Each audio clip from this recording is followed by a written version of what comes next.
Hello, it's Karen, and today we are going to talk about house hunting, why I want to buy a house, why I don't want to buy a house, and how things have been going so far. So let's get started with why I've been interested in real estate lately. So back in 2021, me and my mom bought a home, and I became a first-time home buyer. The process itself was so convoluted and so painful that I had to write 3 blog posts about it because there was a lot of hard lessons that I learned along the way. After going through that experience, I was like, I am not buying another house anytime soon. Fast forward to 2022, and Jackie and I moved to the US. And so a lot of people were asking if we were going to buy or if we were going to rent.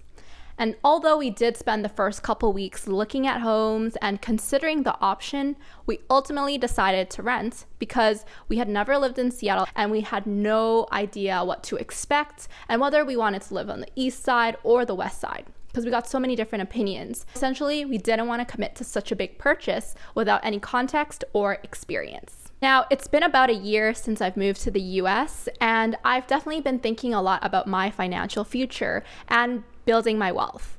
In the past year or so, I would say that I've been saving and investing about half my paycheck in 401k, ESPPs, and ETFs, and I want to diversify my portfolio further as I continue growing up and trying to figure out what do I want to do with my career and in my life. Back when I was studying in Singapore, I was part of this CEO leadership class. And so every week we would have a different CEO come into our class and actually tell us about learnings and experiences that they had.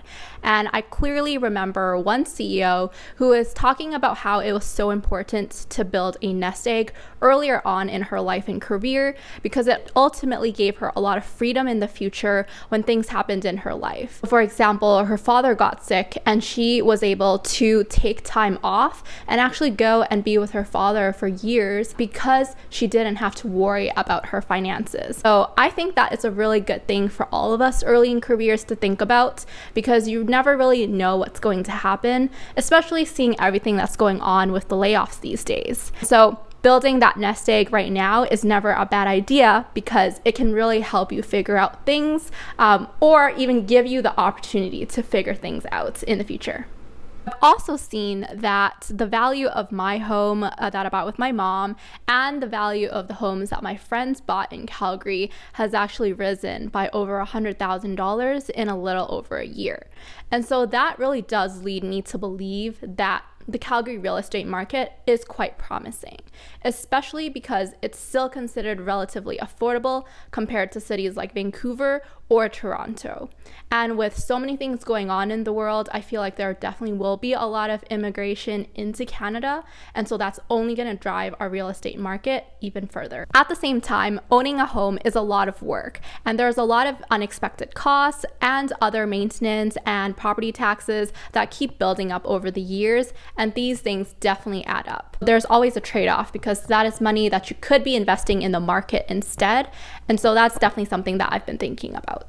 Right now, I'm thinking of buying a home as an investment property and renting it out. And even though I am a Canadian citizen, because I became a US resident, it actually adds another layer of complexity to my dual tax situation. And also, when you're planning to buy a home as an investment, you do need to put down a minimum 20% down payment. So that can be quite a bit of money that I would need to take out of the stock market at a time when it isn't performing that well. Some of you may be wondering, why not just buy a house in the US since you're currently living there right now?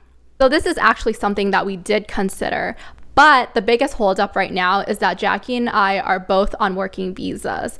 And with all the layoffs that are taking place in the tech industry these days, it's not that reassuring about how long we would actually expect to be living here in the US.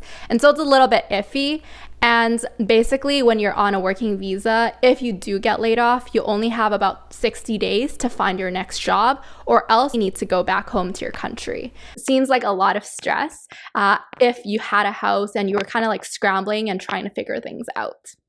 Of course, there are definitely upsides to buying a house here in the US, and the first would be that we wouldn't need to pay rent. Right now, Jackie and I are paying about $3,000, a little bit over that, for our rent. And split between the two of us, it's actually very affordable, especially when you're considering all of our other friends who are paying well over $2,000 for a studio or a 1-bed, 1-bath. And so if we did decide to buy a house, our costs, like our fixed costs, could easily double. And so right now, I don't know if that would be worth it because we could easily be investing that difference in the stock market. However, I did find out recently that here in the US, you can actually write off your mortgage interest, which is something you cannot do back home in Canada.